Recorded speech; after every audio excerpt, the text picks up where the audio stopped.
Well, hello and welcome to Faith, Philosophy and Life with me, Mr. Shelton. It's great to see you, and I hope that you are doing well.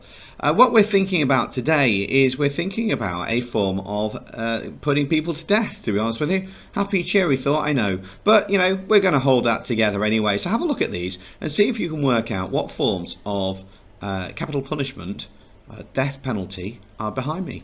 So have a look at those, and then we'll come back to me.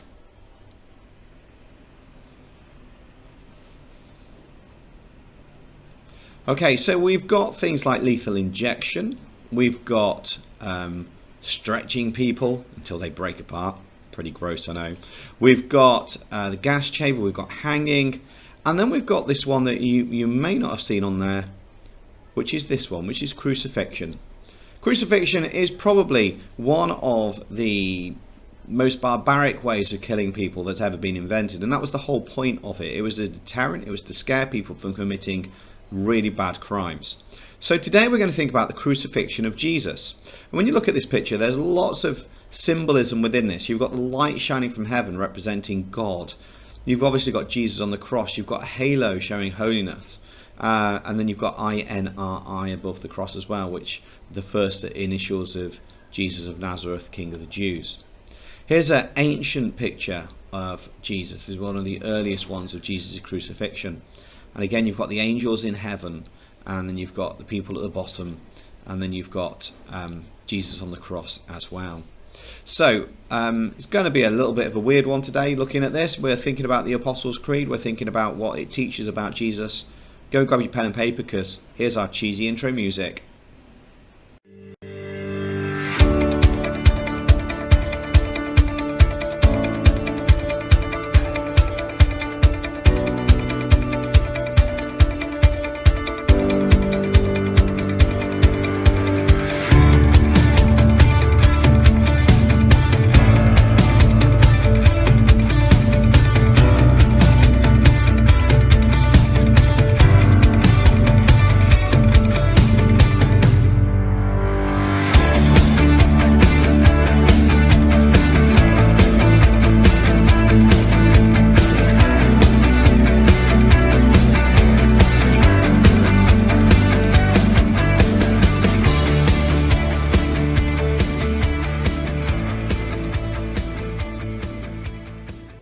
So our title today is, what does the crucifixion teach us about atonement and salvation? What does the crucifixion teach us about atonement and salvation?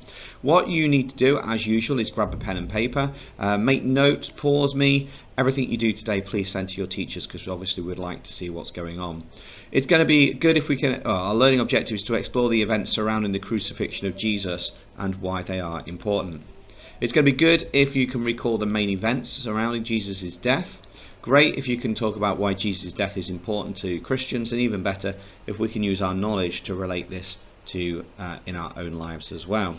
So during today's session, we looked at a little bit of art already. We've got a media clip we're going to watch. We're going to read a Death of Jesus worksheet, and there's a mini right assessment question as well for you. So I just want to focus back to the Apostles' Creed. We spent time looking at the incarnation and looking at God as being the Creator and the Father. And today we're going to look at these three lines that I've highlighted.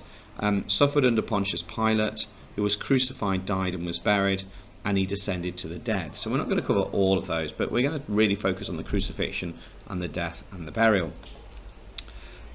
I love the film Narnia, Lion, the Witch and the Wardrobe in particular. And for those of you who don't know, C.S. Lewis, who wrote it, wrote the story as Aslan, who is symbolic, for want of a better word, of Jesus. So I'm going to show you a clip from the film, and I want you to think about, how does Lucy, who's the girl in this photo behind me, how does she feel while this is on? What hope is there?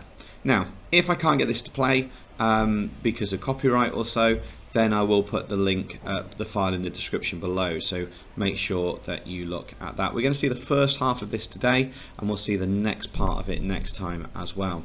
So let's just watch this, and while it's on, I want you to think about, how would Lucy feel?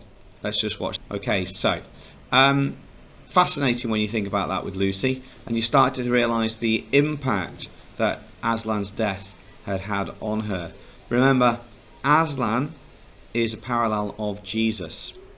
So think about why Jesus may die from a Christian perspective for other people. So there's a couple of words I want you to focus upon now. These are some technical terms, but let's always push ourselves.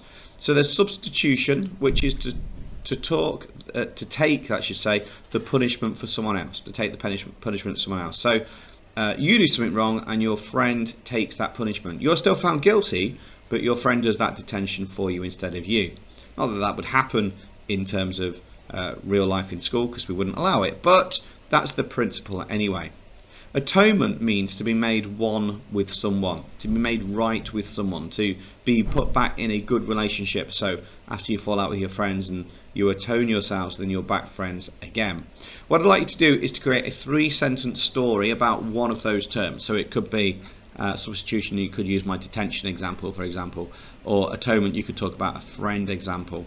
So pause me now while you get that done, and then come back to me.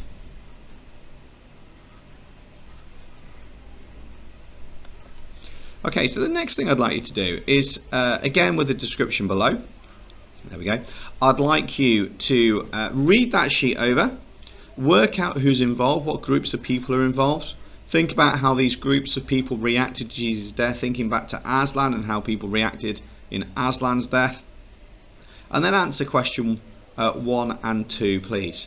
So have a read over that and then answer question 1 and 2, and then come back to me.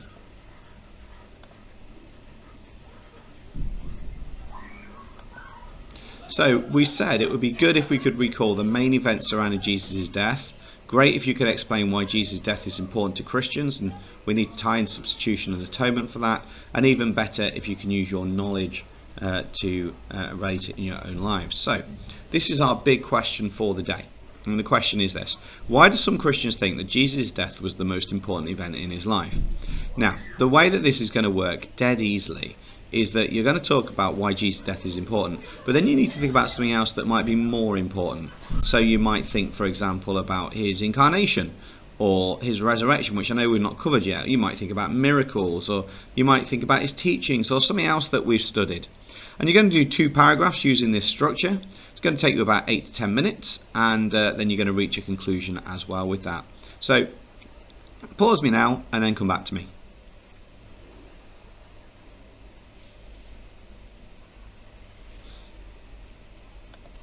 So what we've done then is we've really hit our objectives today, which is obviously our plan and our amazing thing to do. So our last activity then today is I'd like you to come up with 3 questions with answers about anything we've studied about the Apostles' Creed so far. 3 questions with answers. You write question, answer, and so on. And then what you're going to do is you're going to send a message of those to a friend and see if they can answer them for you. And that's where we're up to today, ladies and gentlemen. So we're going to leave it there. Thanks very much for your time. Take care of yourself, stay safe, wash your hands, God bless you, and I'll be seeing you soon.